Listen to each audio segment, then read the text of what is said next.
Time नहीं लगा। चलो लास्ट क्लास में हम लोग कहां तक कंप्लीट कर चुके थे? स्टैच्यूमेट्री। तो बेटा स्टैच्यूमेट्री में क्या बताते थे हम लोग? तो हम मोल रिलेशन निकालते थे, मास रिलेशन निकालते थे एंड वॉल्यूम रिलेशन। किस किस के बीच में? तो रिएक्टेंट प्रोडक्ट, प्रोडक्ट प्रोडक्ट के बीच में, या फिर रिएक्टेंट रिएक्टेंट के बीच में। तो जब रिएक्टेंट रिएक्टेंट के बीच में मोल का रिलेशन, मास का रिलेशन, वॉल्यूम का रिलेशन पूछा जाए, या रिएक्टेंट प्रोडक्ट के बीच में, या फिर प्रोडक्ट प्रोडक्ट के बीच में, तो इसी को बोलते थे स्टैच्यूमेट्री। ये लाइन दिख रही है क्या? Yes sir. इधर ये नहीं ये यस सर।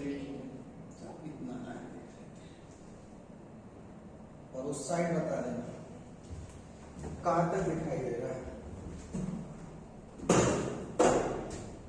इधर तक? नहीं सर। ये यस सर। ये नहीं दिख रहा है? बड़ा छोटा हो गया एरिया। चलो नहीं निकाल सकते। फिर बोला था balance chemical stoichiometry, balance sorry chemical stoichiometry कहां पे लगाएंगे? तो बैलेंस केमिकल रिएक्शंस पर हमें। क्लियर? लास्ट क्लास में मैंने कुछ क्वेश्चंस करा दिए थे, आइए कुछ और क्वेश्चंस कर लेते हैं, करते हैं कुछ क्वेश्चन। लिखिए what is the weight of oxygen required for the complete combustion of 2.8 gram ethylene. That is formula है इसका C2H2। नेक्स्ट क्वेश्चन नोट करो। Assuming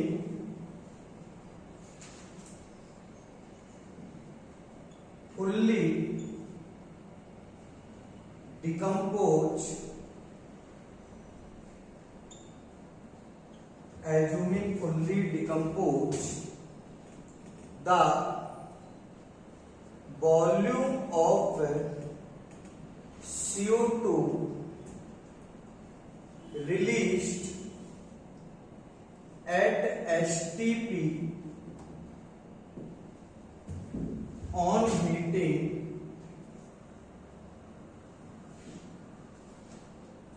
9.85 gram of barium carbonate will be. चलो ये दो क्वेश्चन सॉल्व करते हैं। चलो तो पहले में क्या कहा जा रहा है कि कितना ऑक्सीजन का वेट रिक्वायर्ड होगा क्या करने के लिए? कंप्लीट कंबसन करने के लिए इथाइलिन के। तो बेटा जब कोई भी हाइड्रोकार्बन को हम जलाते हैं या किसी को भी जलाएं बेटा, तो जलाने के लिए क्या लगता है? ऑक्सीजन।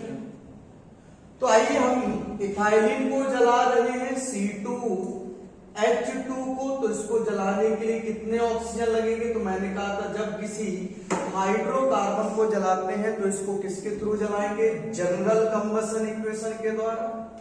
और जनरल कंबसन इक्वेशन क्या कहती थी कि किसी भी हाइड्रोकार्बन जिसका फार्मूला है CHH बाई, इसको जलाने के लिए कितना ऑक्सीजन लगेगा?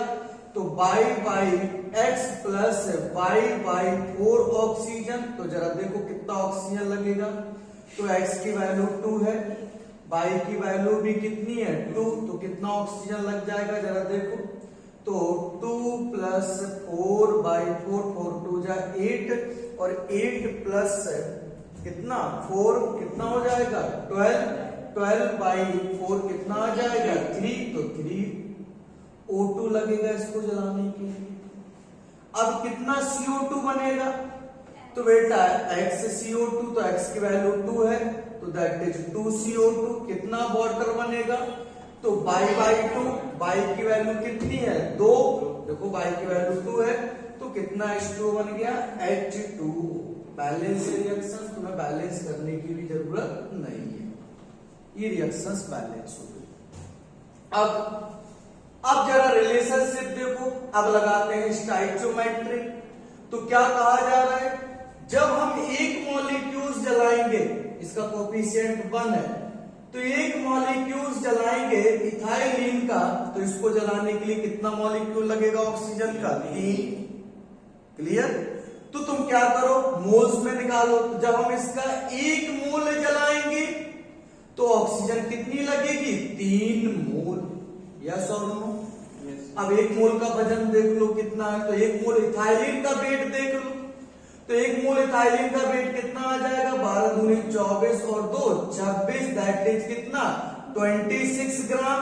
तो 3 मोल ऑक्सीजन का वेट कितना हो जाएगा 48 ग्राम। 3 इंटू 32 ग्राम, इतना लिख दो। क्लियर है। अब ये क्वेश्चन में पता लग गया हमें कि जब 26 ग्राम इथाइलिन जलाते हैं तो उसके लिए कितना ऑक्सीजन लगता है 3 इंटू 32 ग्राम, इतना। तो भाई तुम्हें क्वेश्चन में कितना दिया गया है 2.8 ग्राम है कि किलोग्राम बोला, ग्राम तो किलोग्राम में बोला, किलोग्राम देखो 2.8 किलोग्राम, 2.8 किलोग्राम।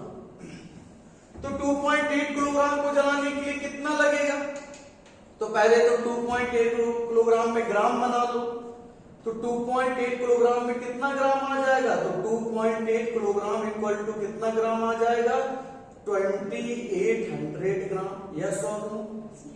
तो भाई देखो तुम्हें 26 के लिए पता है, तो क्या 28 के लिए नहीं निकाल पा रहे, और निकाल लें तो कितना आ जाएगा, तो दैट इज कहोगे 26 ग्राम के लिए कितना लगता है 3 इंटू 32, तो 1 ग्राम के लिए कितना लगेगा 3 इंटू 32 अपॉन 26, तो बेटा 2800 के लिए कितना लगेगा, तो 2800 के लिए लगेगा आपका 3 इंटू 32 अपॉन 26 इंटू 28। जरा इसको सॉल्व कर लो, ये वैल्यू कितनी आ रही है, आंसर आ गया, इसको सॉल्व करो, जो भी वैल्यू आ जाएगी देखो कितनी आ रही है।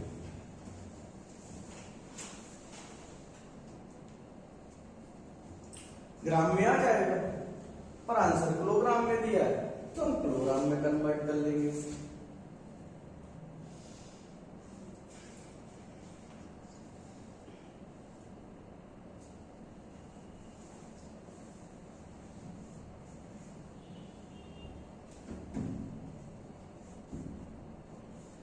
और जो आज का लेक्चर देख रहा है, पढ़ रहा है, वो पुराने 2 लेक्चर जरूर देखे, दैट इज 7 और 8, तब आज की बात समझ में आएगी। पहले उनको कवर कर ले जिसका छूटा है, पढ़ जरूर ले।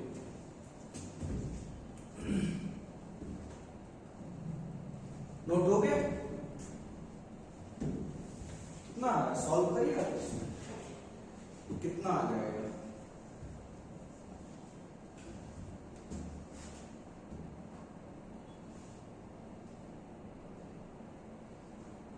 एग्जैक्ट कितना आ रहा है, कितने ग्राम आ रहा है।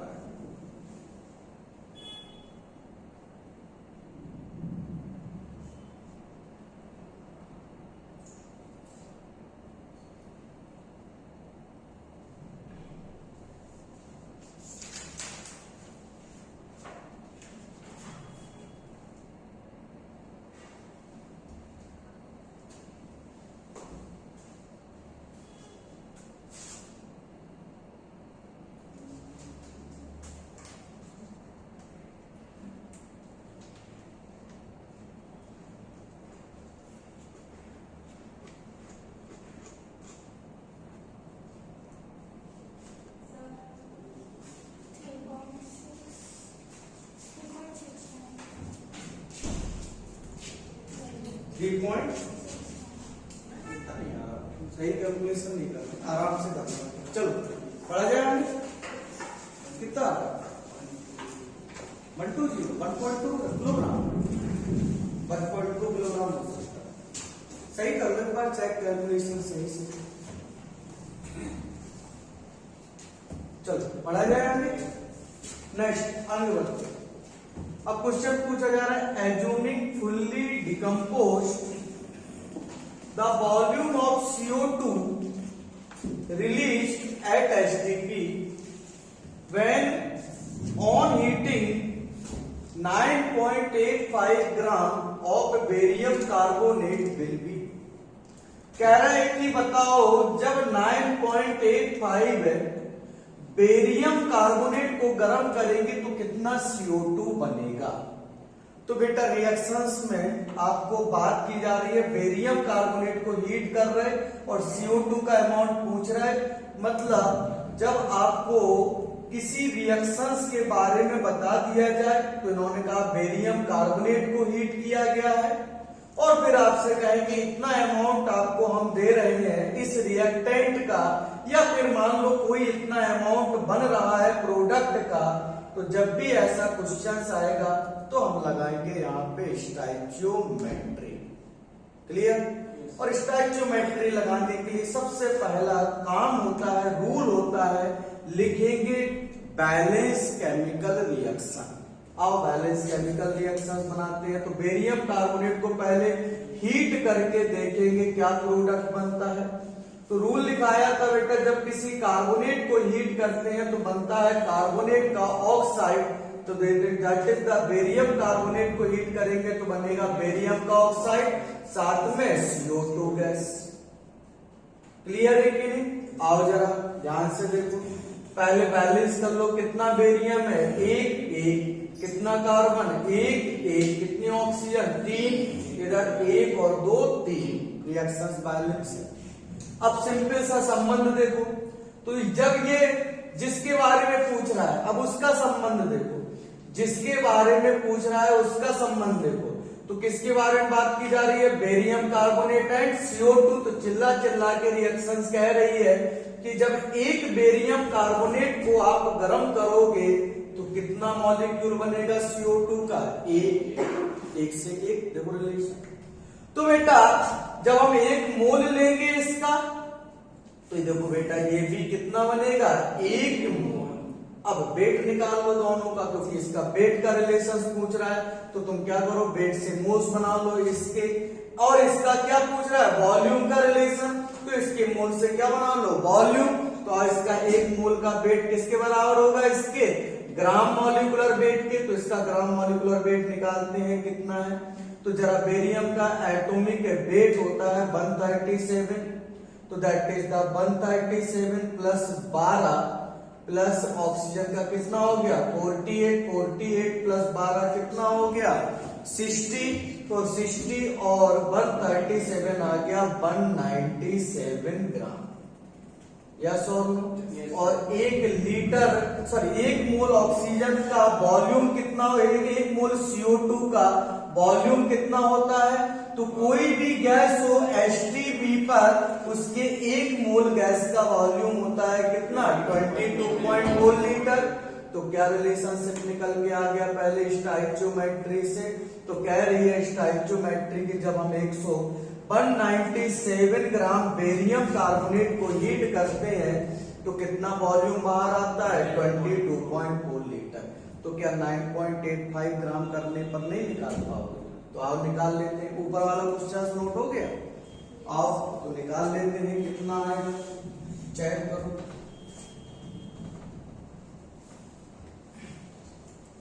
तो ये कितना हो जाएगा, आओ निकाल के दे देते। तो भाई 197 ग्राम से बाहर निकल रहा है 22.4। तो 1 ग्राम से 22.4 अपॉन 197।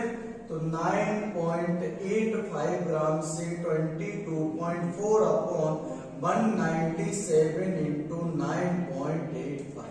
ये चला गया 20 टाइम, ये 2 से डिवाइड कर दो, ये 10, ये आ गया बेटा कितना 11.2, तो ये वैल्यू निकल के आ गई 1.12 लीटर। डिवाइड कर दो 10 से, तो ये 1.12 लीटर। खत्म answer. Yes sir.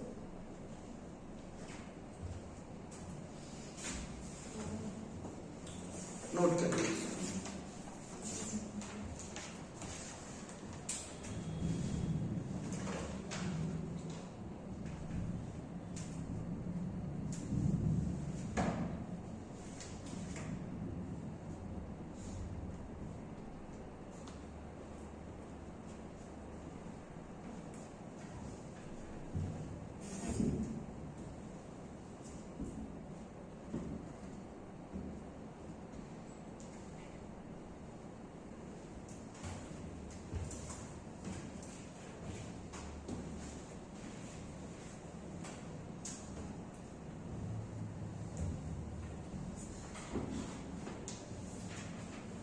Sir first का आंसर निकाल, तुम वैल्यू सॉल्व करो, कैलकुलेटर से कर लो ना बेटा। फिर मल्टीप्लाई डिवाइड करोगे तुम ही, मैं कर दूंगा, फिर अप्रोक्सीमेशन में आएगा। मैं सोच रहा हूँ तुम लोग एग्जैक्ट आंसर निकालो, 960। जितना भी आ वैसे एग्जैक्ट उसका करेक्ट आंसर है 9.66 किलोग्राम।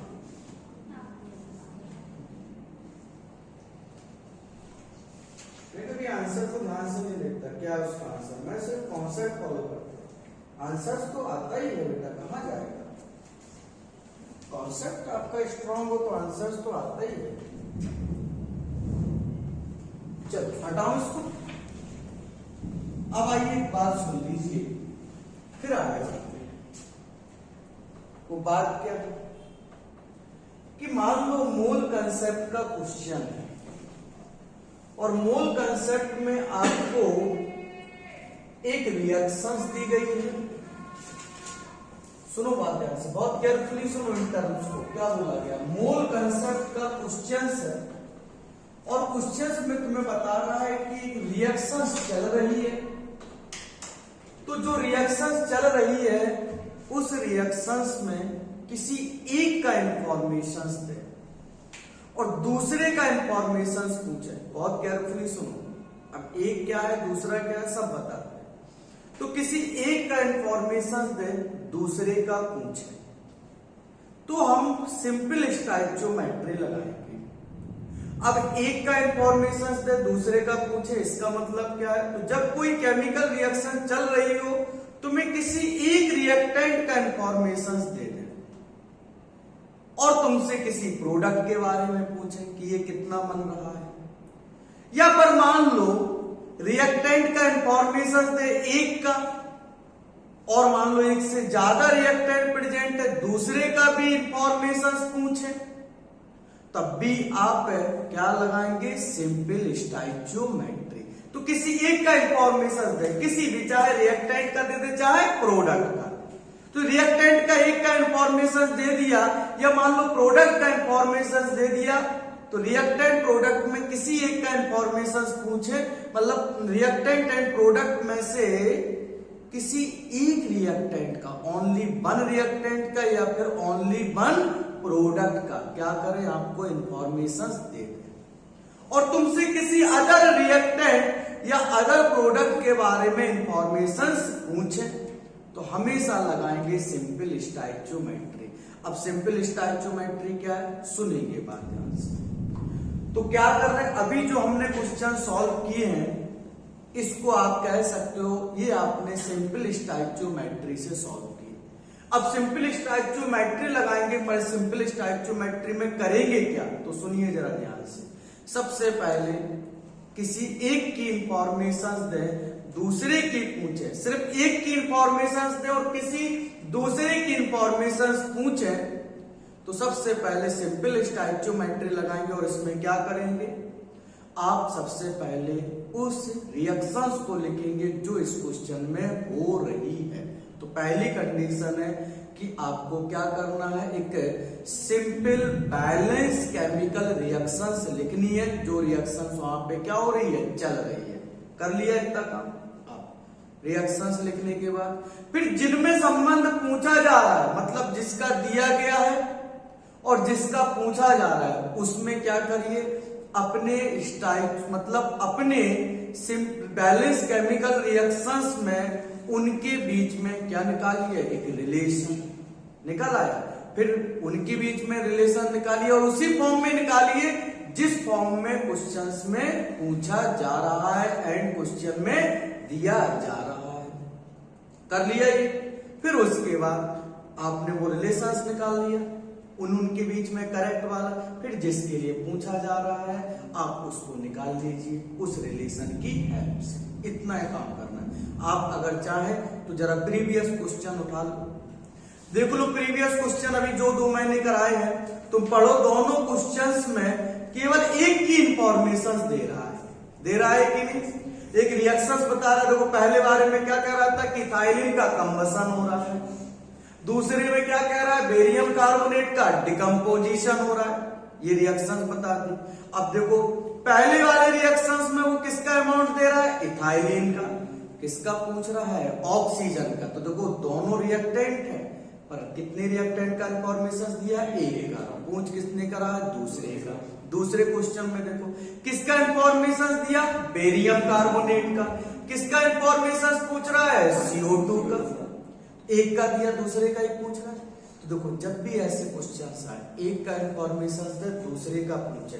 तो देखो इसको सॉल्व करने के लिए मैंने क्या तरीका बनाया, दोनों में मैंने बैलेंस केमिकल रिएक्शंस लिखी, फिर संबंध निकाला कि ये इतना खत्म हो रहा है तो ये इतना बन रहा है और ये इतना खत्म हो रहा है तो इसके साथ ये वाला इतना खत्म हो रहा है, वो संबंध बनाया। फिर जिस बात जैसा संबंध दिया था क्वेश्चन में हमने वैसा संबंध निकाला। पहले वाले क्वेश्चन में दोनों का वेट की बात कर रहा था तो मैंने दोनों के वेट बनाए। पहले मोल्स से संबंध निकाला कि मोल्स का क्या संबंध है उन दोनों के बीच में। फिर मोल से एक का वेट दिया था, दूसरे का भी वेट पूछा जा रहा था, दोनों के वेट बना लिए कि इतना खत्म होगा तो ये इतना लगेगा। दूसरे क्वेश्चन में एक का क्या दिया था, वेट। तो पहले हमने मोल में संबंध निकाला बैलेंस केमिकल रिएक्शंस की हेल्प से। बोलो बैलेंस केमिकल रिएक्शंस की हेल्प से हमने क्या निकाला, उनके बीच में मोल का संबंध। फिर मोल से हमने अब एक का दिया था वेट, दूसरे का पूछ रहा था वॉल्यूम, तो हमने एक का निकाल लिया वेट, दूसरे का वॉल्यूम। तो ये हमें करेक्ट रिलेशन पता लग गया कि रिएक्शंस ये हो रही है और इस प्रकार से होगी। पर वो पूछ रहा था अगर इतना हीट करेंगे तो कितना बनेगा। तो ठीक है तो पूछो, मुझे भी बता देंगे। अब तो तुम किसी के लिए पूछो क्योंकि मुझे करेक्ट रेट पता लग गया। मार्केट में आलू 10 रुपए किलो बिक रहा है। अब घर से हम लेके निकले 10 रुपए, तो मार्केट पहुंचे, पता किया भाई 10 रुपए किलो मिल रहा है, तो भाई 1 ही किलो तो लाओगे करीब।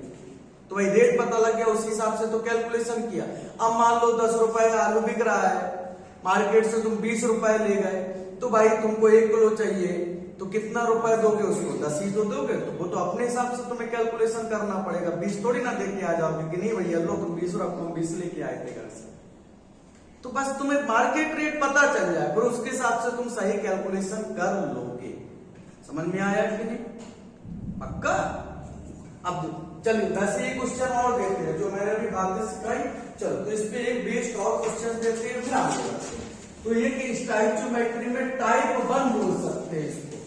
तो टाइप 1 स्टोइकियोमेट्री को क्या कह सकते हैं हम, सिंपल स्टोइकियोमेट्री। सिंपल स्टोइकियोमेट्री का मतलब क्या, एक का इंफॉर्मेशन दे दूसरे का पूछे। तो हमेशा यही कॉन्सेप्ट अप्लाई करेंगे, इसके अलावा तुम्हें दूसरा कॉन्सेप्ट अप्लाई करने की जरूरत नहीं है। क्लियर। एक क्वेश्चन और नोट करो लास्ट, फिर आगे बढ़े। कह रहा है लिक्विड बेंजीन,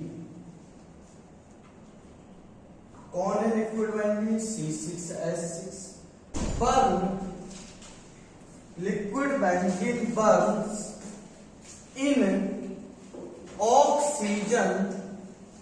अभी क्लास छूटी गया तुम्हारी? यस बड़ी लंबी होगी क्लास। सर वो बैच 1 के साथ मतलब liquid benzene burn in oxygen according to the equation. चलो मैं नहीं दे रहा हूं अकॉर्डिंग टू द कोई इक्वेशन नहीं, बस इतना कह रहा हूं liquid benzene burn in oxygen. हम बनाएंगे इक्वेशन इसकी। क्लियर। तो liquid benzene burn in oxygen कह रहा है that how many litre of oxygen at STP are needed to complete the combustion of 39 gram of liquid benzene। तुम try करोगे क्या क्वेश्चन? और फिर सुनो, मैं आपकी याद फिर बता देता हूं। कोई भी दुनिया का हाइड्रोकार्बन हो, हाइड्रोकार्बन का मतलब जिसमें प्रेजेंट हो कार्बन एंड हाइड्रोजन, चाहे वो एलिफैटिक हो, चाहे वो एरोमेटिक हो, चाहे किसी भी प्रकार का हाइड्रोकार्बन, बस कार्बन हाइड्रोजन प्रेजेंट हो। तो बेटा जब किसी भी हाइड्रोकार्बन को जलाएंगे तो जलाने के लिए हमेशा क्या लगती है? ऑक्सीजन। तो मान लेते हैं हाइड्रोकार्बन है जिसका फार्मूला है CXH2। तो इसको जलाने के लिए कितनी ऑक्सीजन लगेगी? X + Y/4O2। और हमेशा जब हाइड्रोकार्बन जलता है तो कार्बन ऑक्सीजन के साथ जल के देता है CO2 कितना? तो HCO2। और हमेशा हाइड्रोजन जल के वाटर प्रोड्यूस करता है, पर कितना वाटर? तो Y/2। इसको कहते हैं general combustion equation of any hydrocarbon. कोई भी हाइड्रोकार्बन कैसे जलता है? तो जनरल कंबशन इक्वेशन है ये, general combustion equation of any hydrocarbon. किसी भी हाइड्रोकार्बन को सामान्यतः इस प्रकार से जलाएंगे। क्लियर? तो जलाने के लिए हमेशा क्या लगता है? ऑक्सीजन। कोई भी चीज है वो किसकी प्रेजेंस में जलती है? ऑक्सीजन। अब ये क्वेश्चन कह रहा है बताओ लिक्विड बेंजीन को बर्न किया तुमने ऑक्सीजन के साथ, तो कह रहा है कितना लीटर ऑक्सीजन रिक्वायर्ड होगा STP पर अगर हम कंप्लीट बर्न करें इसको 39 ग्राम ऑफ लिक्विड बेंजीन को। निकाल पाओगे क्वेश्चन? ट्राई करोगे? चलो तो देखो पहले क्वेश्चन का टाइप समझो। क्या दिया गया है क्वेश्चन में तुम्हें? एक रिएक्टेंट प्रोडक्ट में किसी का भी कितने का इंफॉर्मेशन दिया गया है? रिएक्टेंट प्रोडक्ट में एक का।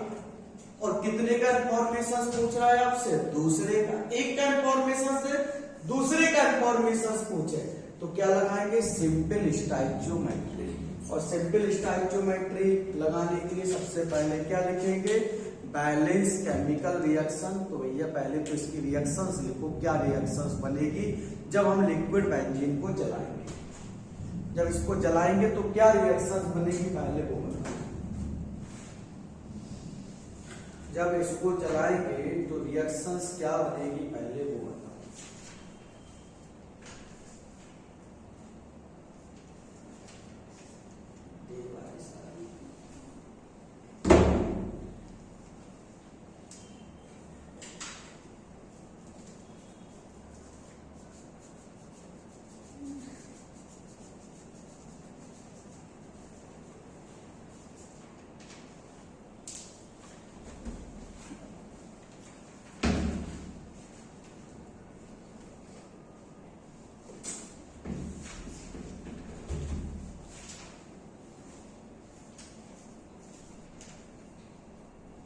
और निकालो रिलेशन क्या कह रहा है और क्या आंसर आएगा। चलो करें मैं सब। अब भाई देखो तो लगाते हैं स्टोइकियोमेट्री। पहले तो जलाते हैं किसको? बेंजीन को। तो C6H6 इसको जलाने के लिए कितना ऑक्सीजन लगेगा? 18/2। तो भाई ये आ जाएगा 4 6 24 प्लस 6 30/4 दैट इज 15/2O2। और कितना CO2 बाहर निकलेगा? 6 CO2। कितना वाटर बाहर निकलेगा? 3H2। अब किस किस के बीच में बात कर रहा है? Benzene and oxygen. तो रिलेशनशिप निकालो तो क्या है? जब ये एक मॉलिक्यूल रिएक्ट करेगा तो इसके कितने मॉलिक्यूल रिएक्ट करेंगे? 15/2 7.5 या 15/2 भी लिख सकते हो। पर मोल्स में, अब मॉलिक्यूल मोल्स में लोगे तो क्या बोले? लगेगा 15/2 मोल्स। यस और नो? अब इसका वॉल्यूम पूछ रहा है, देखो ना, पहले इसका वॉल्यूम पूछ रहा है, इसका वेट दिया गया है, तो तुम क्या करो, इसका वेट बनाओ, इसका वॉल्यूम बनाओ, तो एक मोल बेंजीन का वेट कितना आ जाएगा, 78 ग्राम। बोलो, और 15/2 मोल्स ऑफ ऑक्सीजन का वॉल्यूम कितना आ जाएगा, तो 15/2 इंटू 22.4 लीटर। यस और नो? पक्का? अब देखो, इतने ग्राम से इतना लीटर निकल रहा है, तो वो कितने ग्राम के लिए पूछ रहा है, 39 के लिए, तो निकाल दो भाई। तो इतने ग्राम के लिए इतने, तो 1 ग्राम के लिए कितना आ जाएगा, 15/2 या 15 इंटू 22.4 अपॉन 2 इंटू 78 ग्राम। तो बताओ 39 के लिए कितना आ गया, खत्म question. 15 into 22.4 into 39 upon 2 into 78, यही होगा कि नहीं? तो देखो ये कितने टाइम चला गया बेटा, 2 टाइम, ये हो गया 2 2 जा 4 और ये 24 डिवाइड बाय, तो ये 5.6 इंटू 15, तो ये आ गया 84 लीटर, 84 लीटर लगेगा बेटा, खत्म। देखो वही स्टेप, सेम स्टेप फॉलो किए जो मैंने तुम्हें सिखाए हैं। एक का इंफॉर्मेशन दे, दूसरे का पूछे, बच्चों क्या करो, केमिकल रिएक्शंस को फर्स्ट, यानी कि केमिकल रिएक्शंस फर्स्ट, फिर रिलेशनशिप निकालिए उनके बीच में, क्या रिलेशनशिप आ रहा है, और फिर उस रिलेशनशिप के अकॉर्डिंग इंफॉर्मेशंस बनाइए, यूज करिए, एंड जिसके लिए पूछ रहा है आंसर, उसके लिए आप आंसर्स निकाल लीजिए।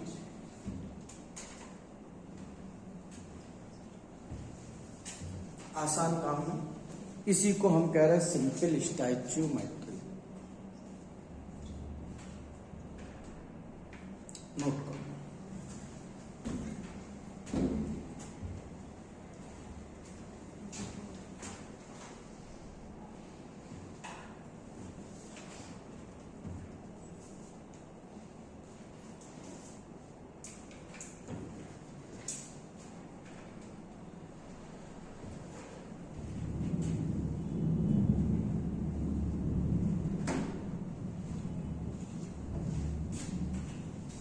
हो गया, चल आगे बढ़ो, हटा दो इसको।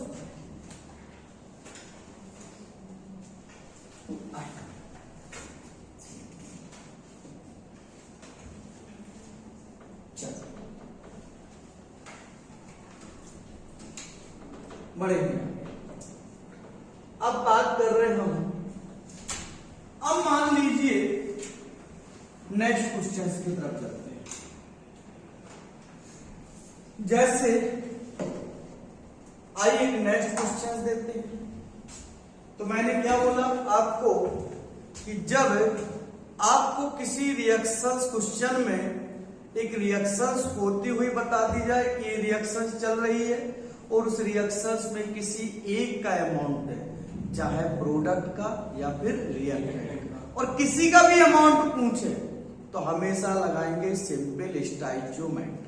बेटा 3 इसमें स्टेप फॉलो करने होते हैं। पहले रिएक्शंस लिखनी होती है, फिर दूसरा बैलेंस करनी होती है, और फिर तीसरा उनके बीच में संबंध निकालना होता है, जिनके बीच में आंसर्स पूछा गया उनके अकॉर्डिंग। वो तुमने संबंध निकाल लिया, फिर वहां तक पहुंच गए, फिर तो सब्जी मंडी हो गया, इतने में इतना है तो फिर कितने में कितना होगा। अंडरस्टैंड? अब आगे बढ़ते हैं नेक्स्ट क्वेश्चन की तरफ। चलिए, अब नेक्स्ट क्वेश्चन है, कह रहा है कि इन द हैबर प्रोसेस, सुना होगा हैबर प्रोसेस क्या होता है? तो हैबर प्रोसेस होती है फॉर्मेशन ऑफ अमोनिया के लिए करते हैं, या एक इंडस्ट्रियल प्रोसेस है, किसके लिए? फॉर्मेशन ऑफ अमोनिया के लिए। तो कह रहा है in Haber process 10 litre, in Haber process 10 liter of hydrogen is react with 10 liter of nitrogen, then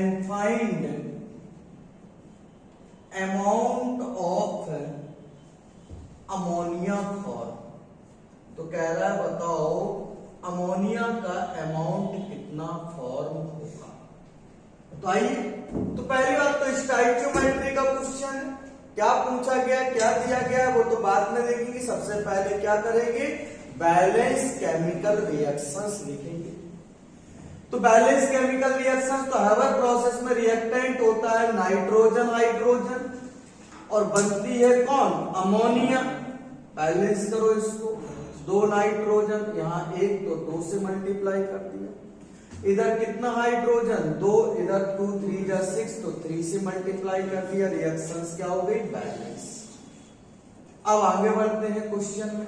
अब कह रहा है नाइट्रोजन कितना है, 10 लीटर, और किसके साथ रिएक्ट कर रहा है, हाइड्रोजन के साथ। इसका भी वॉल्यूम कितना दिया है, 10 लीटर। तो कह रहा है बताओ अमोनिया कितनी बनेगी, ये है आपका क्वेश्चन। अंडरस्टैंड। चलिए अब आप लोग लिखना सब कुछ बंद कर दीजिए, समझिए कॉन्सेप्ट क्या है क्या नहीं। इंपॉर्टेंट कॉन्सेप्ट आ गया, स्टोइकियोमेट्री का सबसे महत्वपूर्ण, सबसे इंपॉर्टेंट पोर्शन। सुनिए ध्यान से।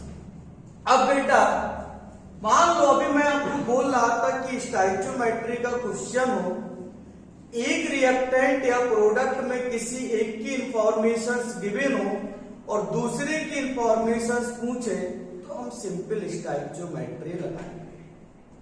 कहने का मतलब रिएक्शंस लिखेंगे, बैलेंस करेंगे, संबंध निकाल लेंगे। लेकिन मान लो अब ऐसा क्वेश्चन है जो स्टोइकियोमेट्री का है, लेकिन उस क्वेश्चन में 2 या 2 से ज्यादा रिएक्टेंट प्रेजेंट है।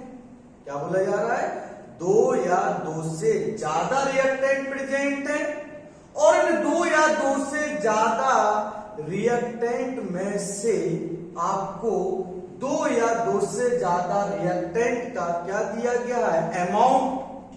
क्या दिया गया है, अमाउंट। और आपसे मान लीजिए बचे हुए जो कुछ, जैसे मान लो ये 3 रिएक्टेंट है, 1 2 3 ABC, और ये प्रोडक्ट बना रहा है D+E, ऐसी एक रिएक्शंस मान लो। तो मैं क्या कह रहा हूं, मान लो किसी रिएक्शन में 2 या 2 से ज्यादा रिएक्टेंट प्रेजेंट हो, और उन 2 या 2 से ज्यादा रिएक्टेंट मान लो अमाउंट दिया जाए। 2 या 2 से ज्यादा रिएक्टेंट प्रेजेंट हो और उनमें से मान लो 2 या 2 से ज्यादा रिएक्टेंट का क्या दे दिया जाए, अमाउंट। जैसे ये 3 रिएक्टेंट है, तो इसमें मान लो तीनों का अमाउंट दे दिया जाए, इसका दे दिया इसका दे दिया जाए, इसका भी दे दिया जा रहा है आपको। और आपसे प्रोडक्ट की इंफॉर्मेशन पूछे, क्योंकि रिएक्टेंट तो पूरे हो गए, तो आपको प्रोडक्ट की इंफॉर्मेशन पूछे। या फिर मान लो 2 या 2 से ज्यादा रिएक्टेंट गिवन है, पर आपको मिनिमम 2 रिएक्टेंट का इंफॉर्मेशन गिवन है। अब इसका इंफॉर्मेशन गिवन नहीं है तो आप इसका भी निकाल सकते हो। और आपसे मान लो 2 या 2 से ज्यादा प्रोडक्ट का, 2 या 2 से ज्यादा रिएक्टेंट प्रेजेंट है रिएक्शंस के अंदर, पर आपको किसी मिनिमम 2 रिएक्टेंट का इंफॉर्मेशन दे दे, और तुमसे किसी अदर रिएक्टेंट का या फिर प्रोडक्ट का इंफॉर्मेशन पूछे, तो अब ऐसे क्वेश्चंस को हम सॉल्व करेंगे। That is the limiting reagent stoichiometry से। अब ये क्वेश्चन सॉल्व नहीं होंगे सिंपल स्टोइकियोमेट्री से। क्लियर है? तो सिंपल स्टोइकियोमेट्री कब लगेगी, जब एक रिएक्टेंट का इंफॉर्मेशन दे और दूसरे प्रोडक्ट का इंफॉर्मेशन या दूसरे रिएक्टेंट का इंफॉर्मेशन पूछे, तो सिंपल। मिनिमम किसी रिएक्शंस में 2 या 2 से ज्यादा रिएक्टेंट प्रेजेंट है, पर 2 रिएक्टेंट का इंफॉर्मेशन दे, या फिर 2 से ज्यादा रिएक्टेंट का इंफॉर्मेशन दे, या सभी रिएक्टेंट का इंफॉर्मेशन दे, या फिर 2 रिएक्टेंट का इंफॉर्मेशन दे, और आपसे किसी अदर रिएक्टेंट के बारे में या फिर प्रोडक्ट के बारे में पूछा जाए, तो अब ये क्वेश्चन सॉल्व होगा किसके द्वारा, लिमिटिंग रिएजेंट स्टोइकियोमेट्री के द्वारा। अब ये लिमिटिंग रिएजेंट कौन होता है, तो अब आइए जरा देखो, ये क्वेश्चन था। अब इसमें क्या हुआ, अमोनिया के बारे में पूछ रहा है, पर किससे अमोनिया बन रही है, नाइट्रोजन हाइड्रोजन से। तो 2 रिएक्टेंट में दोनों का इंफॉर्मेशन दे दिया। तो अब देखो दोनों का इंफॉर्मेशन गिवन है, और तुमसे किसका इंफॉर्मेशन पूछ रहा है, प्रोडक्ट। तो रिएक्शंस में 2 या 2 से ज्यादा रिएक्टेंट और उनका इंफॉर्मेशन गिवन कर दे, और तुमसे किसी अदर रिएक्टेंट का या प्रोडक्ट का इंफॉर्मेशन पूछे तो अब ये क्वेश्चन सॉल्व होगा किसके द्वारा? लिमिटिंग रिएजेंट कॉन्सेप्ट के द्वारा। तो आइए हम लोग बात करने जा रहे हैं अब इसी के अंदर क्वेश्चंस लिख गया, लिखा रहने दो, अब इसी के अंदर हम लोग आगे बढ़ा रहे। तो अब इस क्वेश्चन को सॉल्व करने के लिए पहले हम पढ़ रहे लिमिटिंग रिएजेंट कॉन्सेप्ट।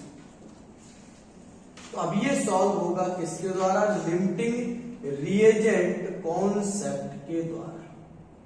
आइए समझते हैं लिमिटिंग रिएजेंट कॉन्सेप्ट क्या है। बहुत ध्यान से समझना बेटा, पहले इसको समझ लो फिर एक साथ नोट कर लेना, फिर आगे बढ़ेंगे बेटा।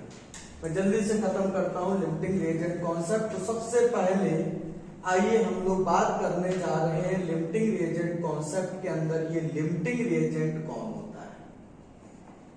तो बात कर रहे हैं हम लोग लिमिटिंग रिएजेंट की। ये लिमिटिंग रिएजेंट कौन होता है? तो सबसे पहला point, in the reactions always reactant, सबसे पहले तो always reactant work as a limiting reagent। हमेशा कौन वर्क करता है लिमिटिंग रिएजेंट की तरह? Always reactant. कभी भी किसी भी रिएक्शंस में कोई भी प्रोडक्ट लिमिटिंग रिएजेंट की तरह काम नहीं कर सकता। सिर्फ कौन वर्क कर सकता है लिमिटिंग रिएजेंट की तरह? Only reactant. क्लियर है कि? अब कौन से रिएक्टेंट करता है? तो आइए डेफिनेशन से लिखते हैं। अब कहते हैं हमेशा रिएक्टेंट वर्क करते हैं लिमिटिंग रिएजेंट की तरह। अब कौन सा रिएक्टेंट लिमिटिंग रिएजेंट की तरह काम करता है? तो सुनिए, तो कहते हैं those reactant work as a limiting reagent which are present in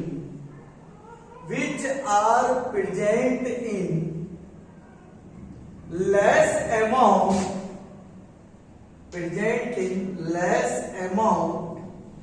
and completely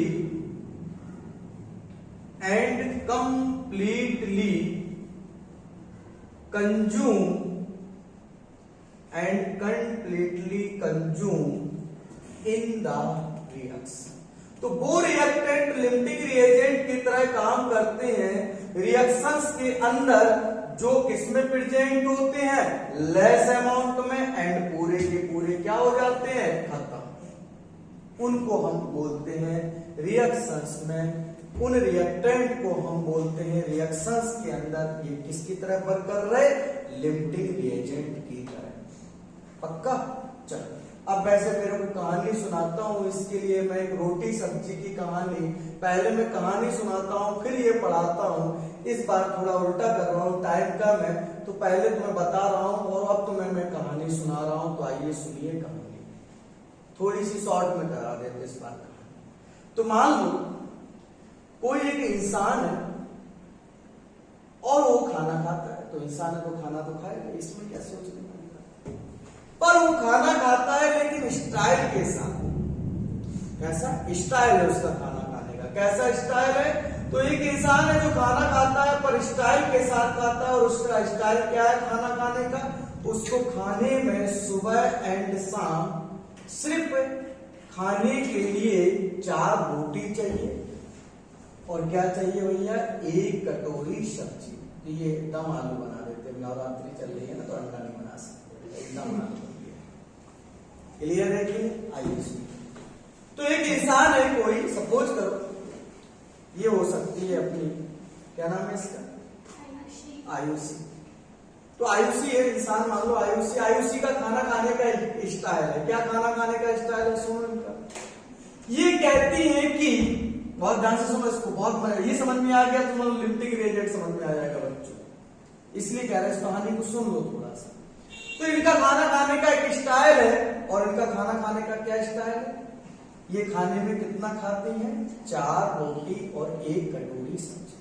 और ये कैसे खाती है? तो सुनो ध्यान से, जितने देर में या जितने टाइम में 4 रोटी खत्म होती है उतने ही टाइम में इनकी क्या खत्म हो जाती है? 1 कटोरी सब्जी।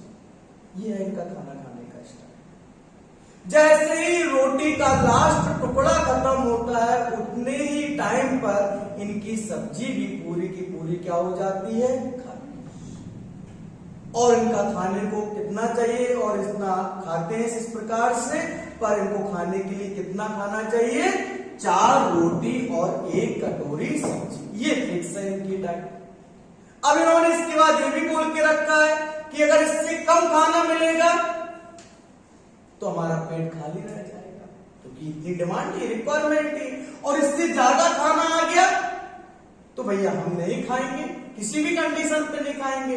हम सिर्फ कितना खाएंगे, 4 रोटी और 1 कटोरी सब्जी। ये इन्होंने अपना रिएक्शंस करने का तरीका बता दिया कि हम खाना खाते हैं, तुम्हारी अभिक्रिया कैसे होती है। तो अभिक्रिया में हमको क्या क्या चाहिए, खाना खाने के लिए 4 रोटी और 1 कटोरी सब्जी। जब इतना हमको मिलेगा तभी हमारी भूख मिटेगी।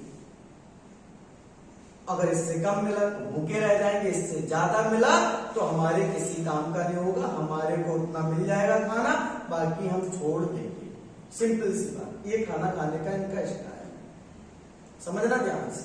अब बहुत बात है, यही पे सब कुछ होगा डिसाइड। अब देखिए, तो ये इनका खाना खाने का स्टाइल हो गया। मान लो कभी क्या हुआ, मैस से खाना आ रहा है, मान लो मैस में थोड़ी गरीबी आ गई, रोटी कम बनी तो खाना लगाया गया भैया इनको। अब बताना भाई, तुम्ही लोगों से आगे बात होगी तो इनको खाने में सब्जी उतनी दी जितनी मिल रही थी, पर रोटी एक कम कर दी, कितनी दे दी, 3। तो अब रोटी इनको खाने में कितनी मिली, 3, सब्जी उतनी। खाना खाते कैसे थे, 4 रोटी और 1 कटोरी सब्जी, और जितने टाइम में रोटी खत्म होती थी उतने टाइम में सब्जी खत्म होती थी। क्लियर है कि नहीं? अब बताओ, इनको खाने में मिला 3 रोटी और 1 कटोरी सब्जी। अब बताओ, ये खाना खाना स्टार्ट करेंगे, बोलो खाना खाना स्टार्ट करेंगे।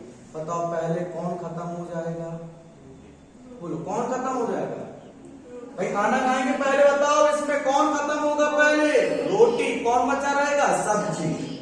क्लियर है कि नहीं? तो इनकी रिएक्शंस क्या करने का तरीका क्या था, 4 रोटी चाहिए 1 कटोरी सब्जी को खत्म करने के लिए, पर इन्हें रोटी कैसे मिली, कम, सब्जी उतनी मिली, तो इन्होंने खाना खाना स्टार्ट कर दिया।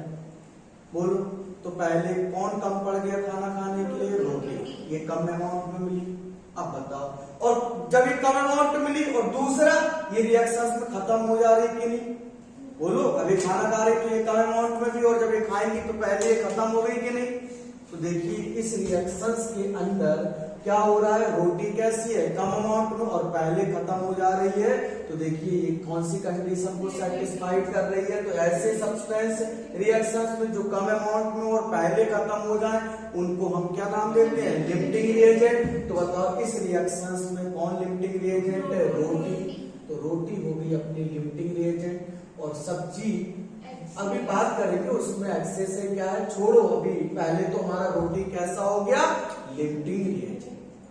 तो ये कम अमाउंट में था, इन्होंने खाना खाना स्टार्ट किया, ये पहले क्या हो गया, खत्म। तो देखो वही बताया जा रहा है, लिमिटिंग रिएजेंट क्या होते हैं, तो ऐसे रिएजेंट जो कम अमाउंट में प्रेजेंट है, और देखो पूरे के पूरे लिमिटिंग रिएजेंट क्या हो जाते हैं, खत्म। क्लियर है? तो देखो इस रिएक्शंस में कौन लिमिटिंग रिएजेंट है, रोटी। अब अभी सुन लो, अब रिएक्शंस के अंदर ऐसे रिएक्टेंट जो रिएक्शंस में बचे रहते हैं और पूरे खत्म नहीं होते उनको कहते हैं एक्सेस रिएजेंट। तो बताओ इसमें रोटी पूरी खत्म हो गई, सब्जी क्या रही, बची रही, तो सब्जी कहलाई जाने लगेगी यहाँ पे एक्सेस रिएजेंट, और ये हमेशा रिएक्शंस में ज्यादा होती है एंड बची रहती है। तो बचा कौन है, सब्जी, ज्यादा भी है और बच रही है। क्लियर? अब मैथ्स वाला लेकिन ईमानदार था, अब पता लगाएगा लिमिटिंग रिएजेंट कौन है। ईमानदार व्यक्ति था, उसने जो एक रोटी कम दी थी, पैसा आया उसके पास, खुश हुआ।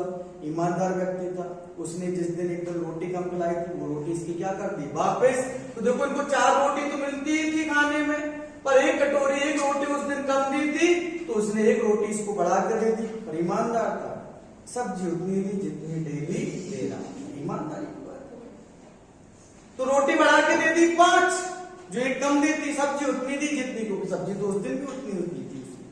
अब बताओ ये खाना खाना स्टार्ट करेंगे, पहले कौन खत्म हो जाएगा, कौन बचा रहेगा, तो देखिए अब इनकी सब्जी यहाँ पे क्या हो गई, लिमिटिंग रिएजेंट, और रोटी यहाँ पर बची रही, तो ये क्या बन गई, एक्सेस। अब देखो सब्जी लिमिटिंग रिएजेंट है, सब्जी पूरी खत्म हो रही कि नहीं? रोटी यहाँ लिमिटिंग रिएजेंट है, बताओ रोटी पूरी खत्म हो रही कि नहीं? तभी तो हमने कहा कि हमेशा रिएक्टेंट वर्क करेंगे लिमिटिंग रिएजेंट की तरह। और कौन सी रिएक्टेंट लिमिटिंग रिएजेंट की तरह वर्क करेंगे? जो किसमें प्रेजेंट हो जाएंगे? लेस अमाउंट में, एंड कंप्लीटली कंज्यूम हो जाएंगे किसके अंदर? रिएक्शंस के अंदर। बात के लिए ये बात समझ में आई? तो जैसे मैंने फॉर एग्जांपल बताया, एक रिएक्शंस होती है, उसको करने के लिए 4 रोटी 1 कटोरी सब्जी लगती है, लेकिन रिएक्शंस में 3 रोटी मिली 1 कटोरी सब्जी, तो बताओ लिमिटिंग रिएजेंट कौन? रोटी। यहाँ पर लिमिटिंग रिएजेंट कौन? सब्जी। जैसे यहाँ पहचान हमने बता दिया, वैसे भी तुमको भी पहचानने के लिए बताएंगे। तो आइए इतना नोट करें, फिर आगे तो क्वेश्चंस नोट करिए। अब ये क्वेश्चंस, तो जब भी 2 रिएक्टेंट दे दें, उनका इंफॉर्मेशन दे दिया जाए, तो हमेशा ये क्वेश्चन सॉल्व होगा लिमिटिंग रिएजेंट स्टोइकियोमेट्री के साथ, या फिर लिमिटिंग रिएजेंट कॉन्सेप्ट के साथ। कोई फर्क नहीं पड़ता उससे, सेम कम उससे कोई मतलब नहीं, बस अमाउंट दोनों का ध्यान होना चाहिए।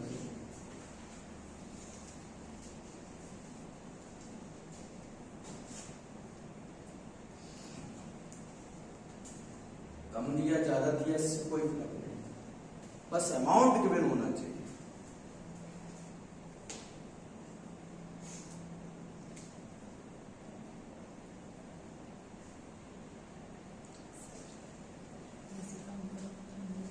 रजाई लेके आए करो तुम, एसी कम करने की उम्मीद कर रही हो, रजाई लेके आया करो।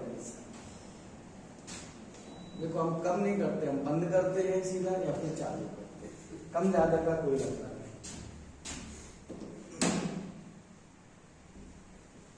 भाई सामान बढ़िया ठंडा ठंडा बिल्कुल नवरात्रि चल रही क्या है,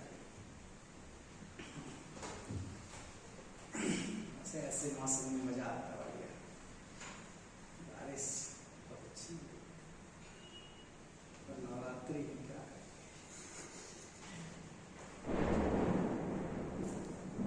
बादल भी फटा जा रहा है।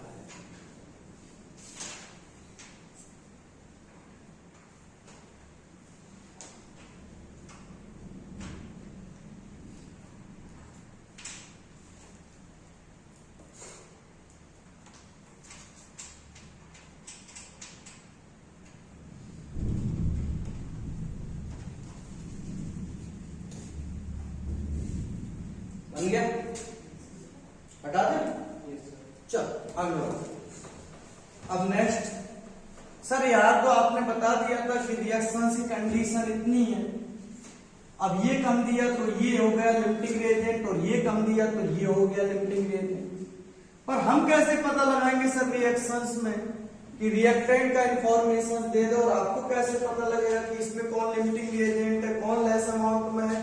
तो आइए नंबर 3 पॉइंट, कैसे पता करेंगे कि रिएक्शंस में लिमिटिंग रिएजेंट कौन है? तो टेंशन मत लो, हम बताते हैं तुम्हें कैसे पता लगाओगे, सुनिए जरा ध्यान से। तो कैसे पता लगाएंगे रिएक्शंस में लिमिटिंग रिएजेंट कौन है? तो सुनिए जरा ध्यान से। तो रिएक्शंस के अंदर दिए गए रिएक्टेंट के मोल्स और वॉल्यूम, दो में से कोई एक अगर आपको दिए गए हैं, या तो मोल्स या फिर वॉल्यूम, तो दिए गए मोल्स और वॉल्यूम को डिवाइड करिए किससे? तो रिएक्टेंट के बैलेंसिंग कोएफिशिएंट से। कहने का मतलब रिएक्शंस में रिएक्टेंट प्रोडक्ट के आगे जो नंबर लिखा होता है उसको क्या बोलते हैं? कोएफिशिएंट। तो क्या कहा जा रहा है कि दिए गए रिएक्टेंट के मोल्स को या फिर वॉल्यूम को, मोल्स दिए तो डायरेक्टली डिवाइड करो, और वॉल्यूम दिया है तो इसको भी डायरेक्टली डिवाइड करो। किससे? इन्हीं रिएक्टेंट के दिए गए कोएफिशिएंट से। किससे? कोएफिशिएंट से।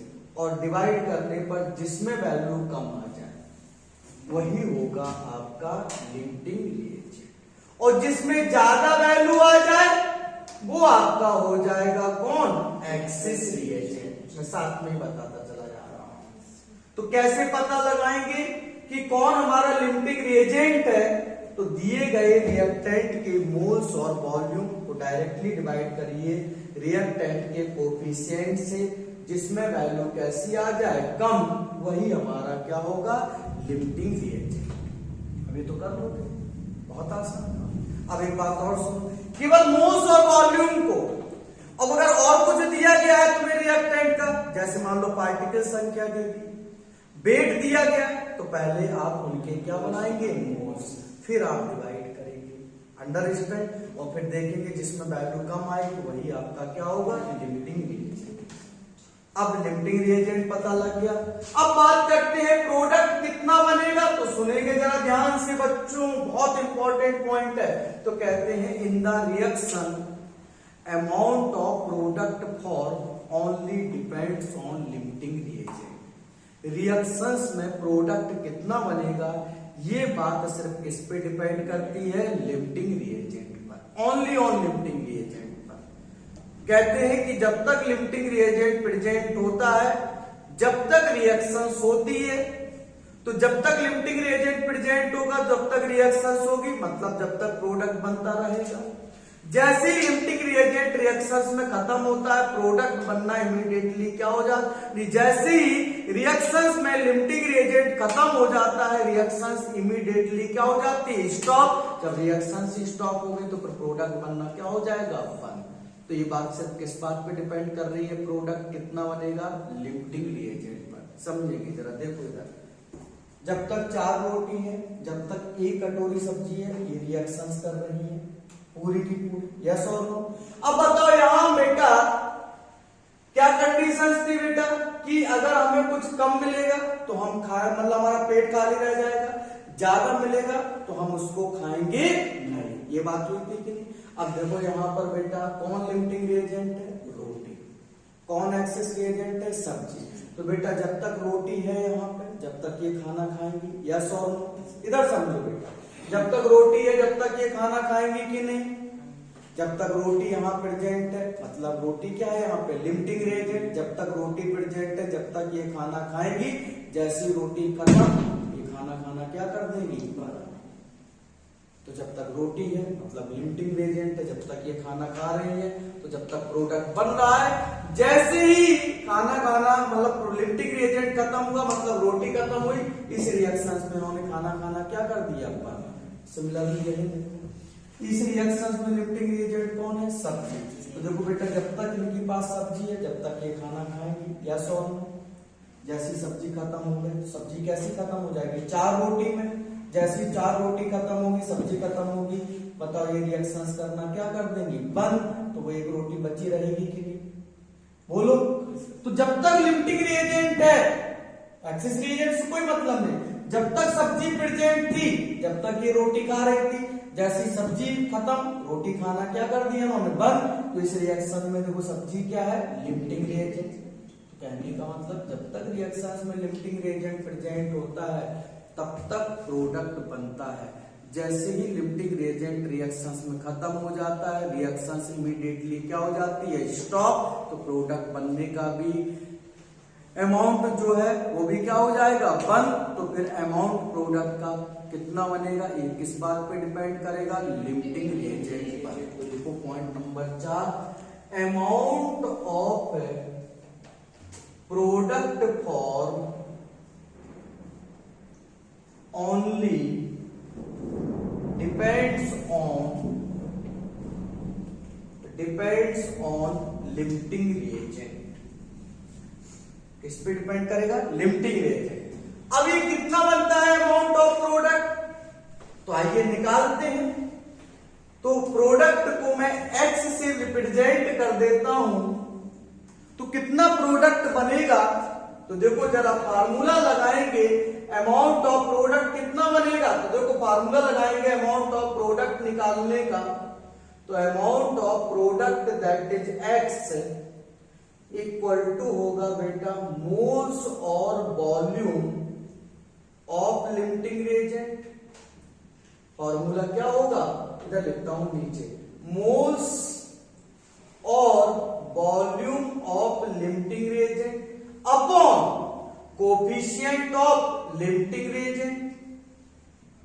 Upon coefficient of limiting reagent. तो अमाउंट ऑफ प्रोडक्ट फॉर्म कितना होगा, तो ये डिपेंड करेगा लिमिटिंग रिएजेंट पर, और कितना बनेगा, तो फार्मूला लगाएंगे moles amount of product form equal to moles और volume of limiting reagent upon coefficient of limiting reagent into coefficient of product into coefficient of product. तो जिस प्रोडक्ट का इंफॉर्मेशन पूछा जा रहा है उस प्रोडक्ट का कोफिशिएंट मल्टीप्लाई कर देंगे किसमें, मोल्स और volume upon coefficient of limiting reagent. तो ये है प्रोडक्ट फॉर्म। क्लियर है, हो गया ये कॉन्सेप्ट? किसी को कोई डाउट इसमें? पक्का? चलिए, ये होता है लिमिटिंग रिएजेंट कंसेप्ट। पर थोड़ा सा इसको पूरा कंप्लीट ही करता हूं, छोटा सा और बचा है, पूरा खत्म ही करते हैं। हो गया, ये बन गया बेटा?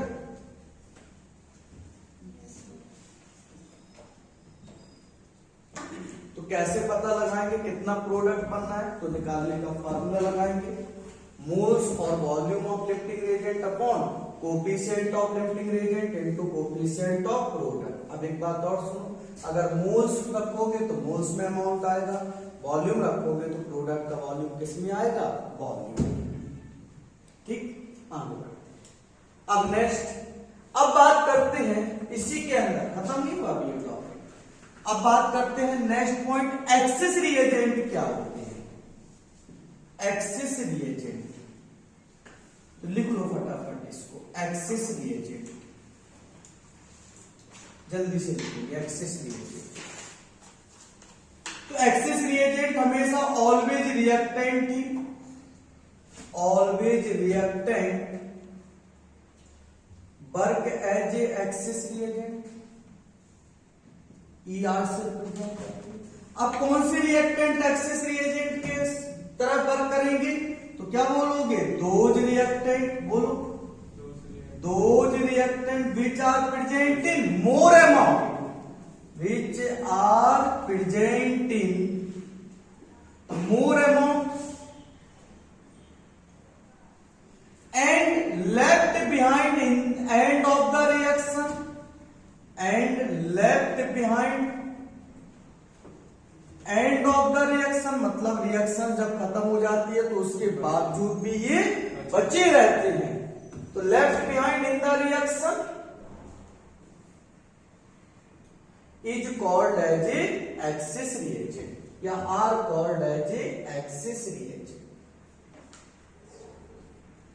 क्लियर? तो हमेशा रिएक्टेंट ही वर्क करेंगे, कभी प्रोडक्ट वर्क नहीं करता है, ना ही लिमिटिंग रिएजेंट की तरह, ना ही एक्सेस रिएजेंट। अब तुमने सोचा कि लिमिटिंग रिएजेंट की तरह वर्क कर रहा है रिएक्टेंट, तो एक्सेस रिएजेंट कौन हो गया, प्रोडक्ट। ऐसा कुछ नहीं, दोनों ही, चाहे एक्सेस हो चाहे लिमिटिंग हो, हमेशा कौन होते हैं, रिएक्टेंट ही।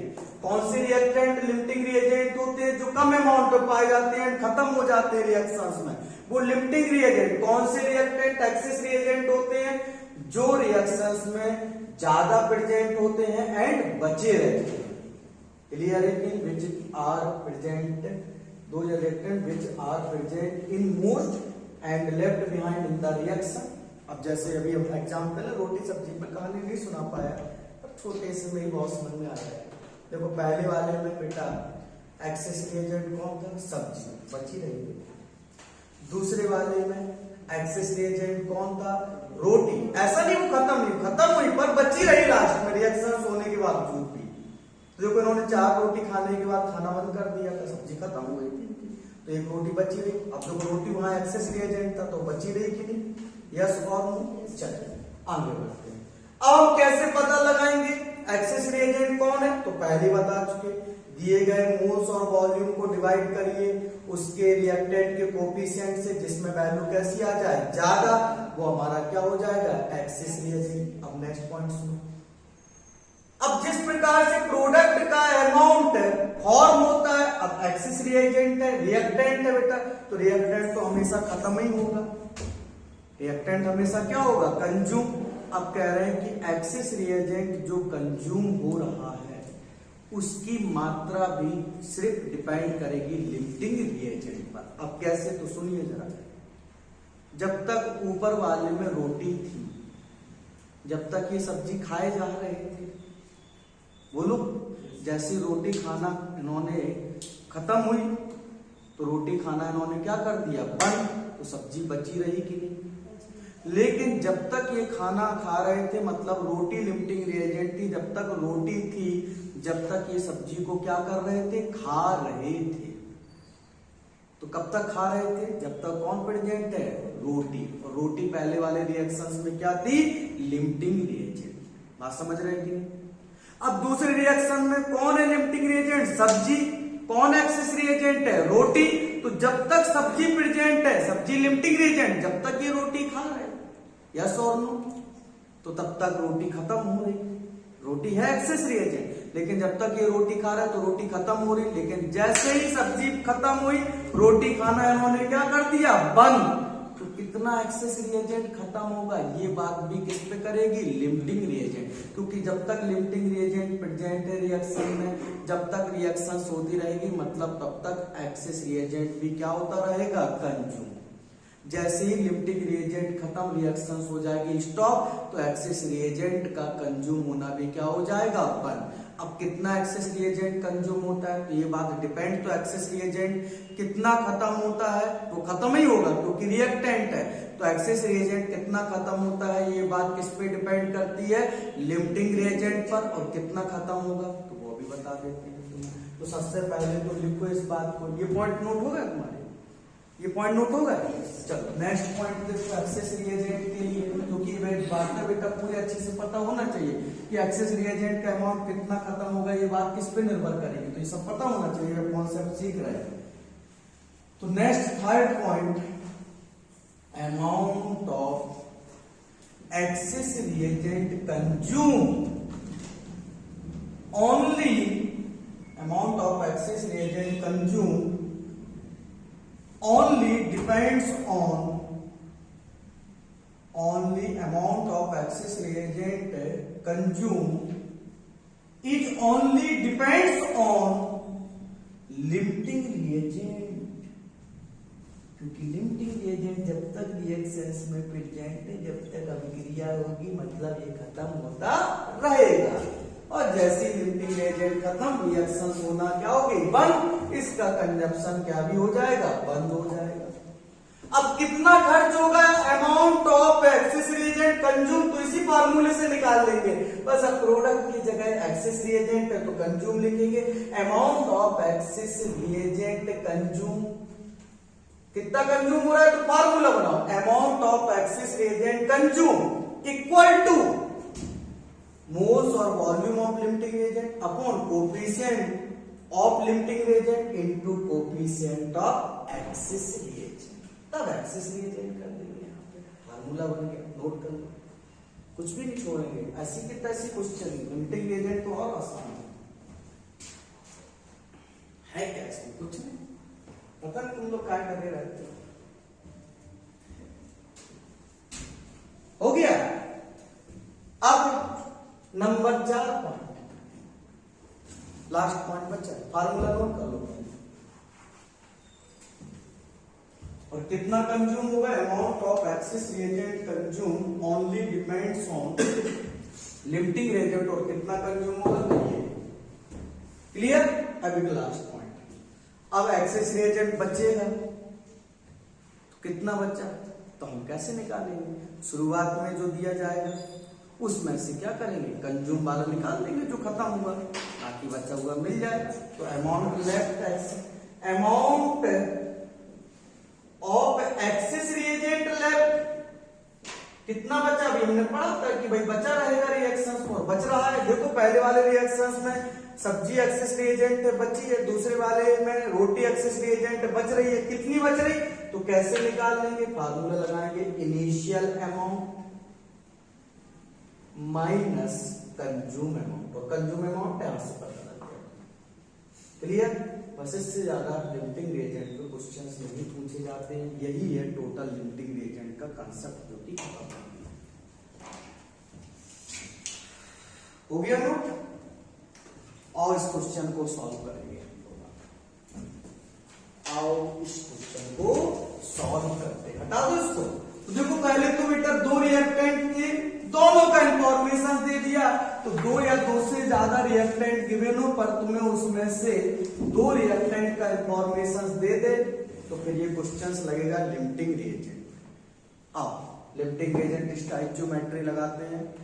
तो पहले कौन लिमिटिंग रिएजेंट है पता लगाते हैं। तो देखो दिए गए वॉल्यूम्स को डायरेक्ट डिवाइड, वॉल्यूम से ही निकालते हैं। तो दिए गए वॉल्यूम को डायरेक्ट डिवाइड करते हैं इनके कोफिशिएंट से। तो इसकी वैल्यू कितनी आ रही है 1, इसकी वैल्यू कितनी 3, इसका कोफिशिएंट देखो 3 है, इसका कितना है 1। तो ये वैल्यू कितनी आ गई 10 और ये वैल्यू कितनी आ गई 3.33। बताओ किसमें कम आया, हाइड्रोजन के केस में कि नाइट्रोजन के? हाइड्रोजन हमारा लिमिटिंग रिएजेंट हो गया, खत्म। Lr ये खत्म हो जाएगा पूरा का पूरा रिएक्शंस में। हो गया। अब अमोनिया कितनी बनेगी किस बात पे डिपेंड करेगा, हाइड्रोजन पे कि नाइट्रोजन पे? हाइड्रोजन पे। कितना बनेगा अमोनिया निकालते हैं।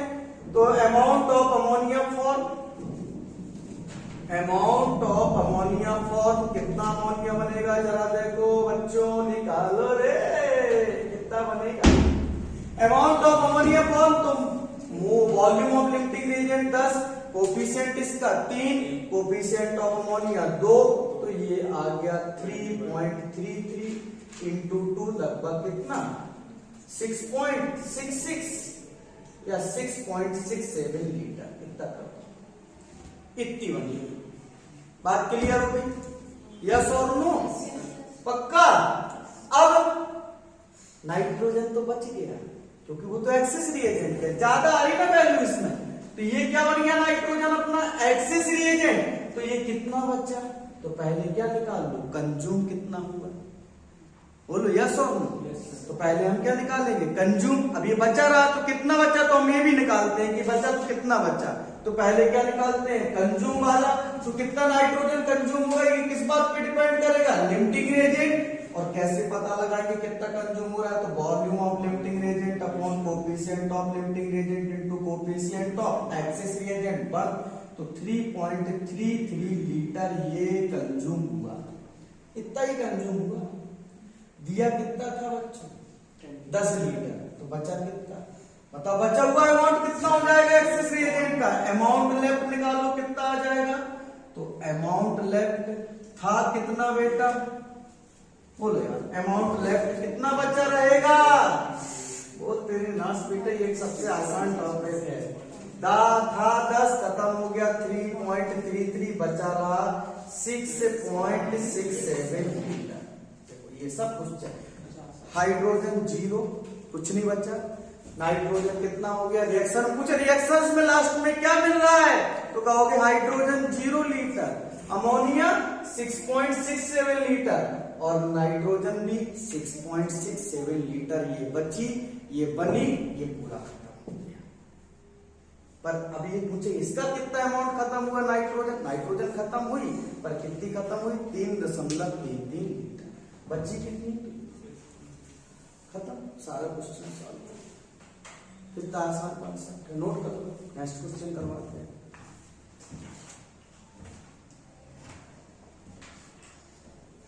ये क्वेश्चन और करवाते हैं, फिर एक क्लास और कराएंगे। क्वेश्चन कितने से काम हो जाए दे दूंगा, तुम्हें क्वेश्चन दे दूंगा, तुम नेक्स्ट क्लास में कर लेना या अपना कर लेना। बस आज है लास्ट बैकअप के साथ backup. Empirical formula, molecular formula आते होंगे बनाने, ठीक है, कोई दिक्कत नहीं। जिसको नहीं आता होगा वो क्लास के बाद मुझसे समझिए, इसको नहीं आता उसको समझा दूंगा, ठीक है। चल नेक्स्ट क्वेश्चन नोट करो, हटा दो इसको। चल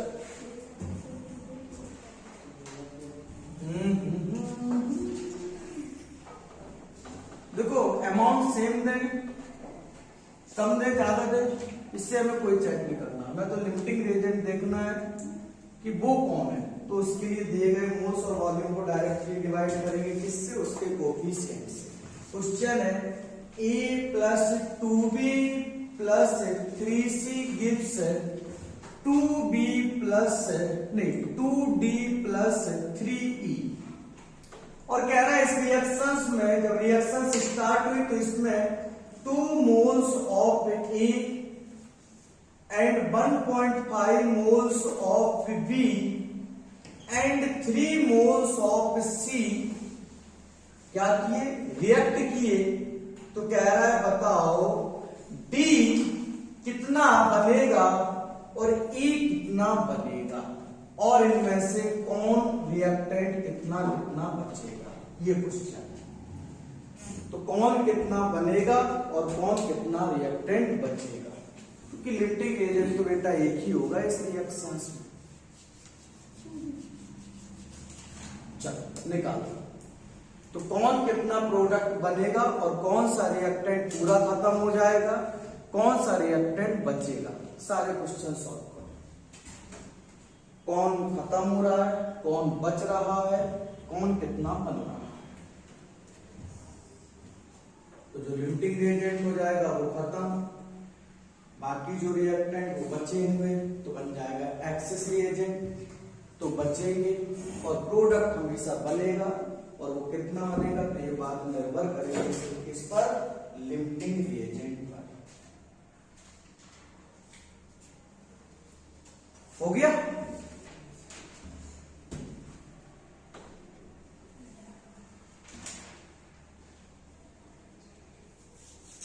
चलो मैं सॉल्व कर दूं, बताओ पहले लिफ्टिंग रिएजेंट कौन निकला, बी, बी रिएक्टेंट बोलिए।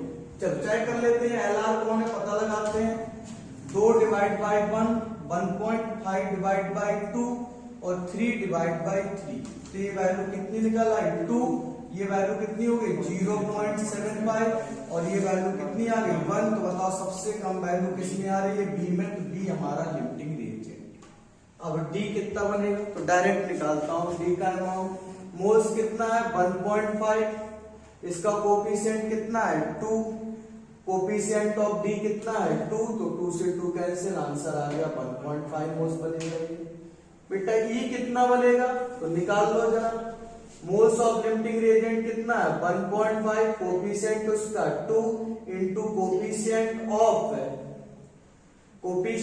ऑफ ई वो भी 3 है, तो ये कितना हो गया 1.5 इंटू 1.5 कितना आ जाएगा 3 मोल्स, नहीं 3 नहीं आएगा बेटा, वो 2 होगा, 1.5 इंटू 2 करेंगे तो 3 आएगा, कितना आ जाएगा 2.25 आएगा, ये 2.25 मोल्स, कितने मोल्स बनेंगे बेटा, है ना।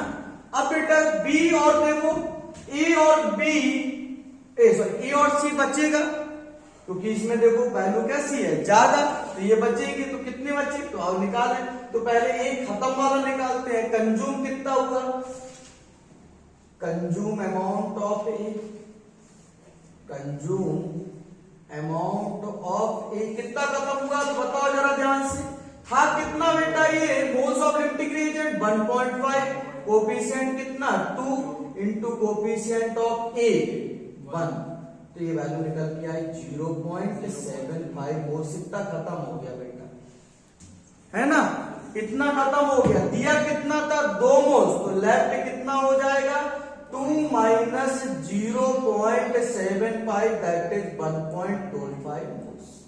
समझ में आई बात की नहीं। चलो सी के बारे में बताओ, तो सी कंज्यूम कितना होगा पहले निकालो, कंज्यूम अमाउंट, तो मोल्स ऑफ लिफ्टिंग रिएजेंट कितना है 2 सॉरी 1.5, कोफिशिएंट इसका 2 इंटू कोफिशिएंट ऑफ सी 3, तो ये कितना आ गया 1.15, सॉरी 1.5 1.5 1.5 2.25 मोल्स, इतना खत्म हो गया। दिया कितना था 3, तो लेफ्ट कितना हो जाएगा बच्चों 3 माइनस 2.25, आंसर आ गया 0.75 मोल्स बचे। खत्म क्वेश्चन, सब कुछ निकाल लिया। तो अब इससे ज्यादा क्या कर सकते क्वेश्चन, और कुछ पूछा नहीं जा सकता, यही पूछेंगे कौन लिफ्टिंग रिएजेंट है, ये पूछेंगे कौन एक्सेस रिएजेंट है, ये पूछेंगे कितना प्रोडक्ट बन रहा है, ये पूछेंगे कितना एक्सेस रिएजेंट खत्म हो रहा है, या फिर ये पूछेंगे कितना एक्सेस रिएजेंट बच रहा है। और कोई ऑप्शन है नहीं इसमें, और कोई टाइप का क्वेश्चन बन भी नहीं सकता। ये देखिए सारा क्वेश्चन क्लियर, चलिए ठीक है।